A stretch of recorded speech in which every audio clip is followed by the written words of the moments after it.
Diretso pa vlog natin. Ayan.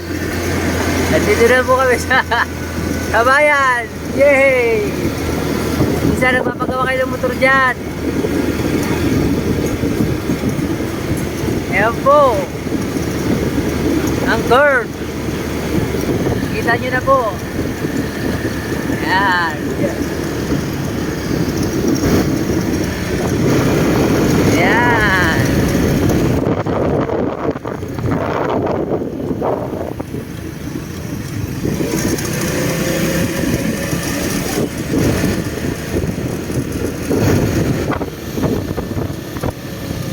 Eh, bibili lang kami dito sa tindahan.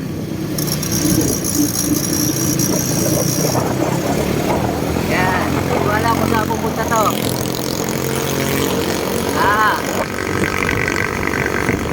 Basta kami doon sa Malengke. Pupunta yata ng hardware to. Ang magaling kong driver. Mula pa sa bayan ng Quezon City. Ayan, pupunta lang pala ng hardware at may bibilhin.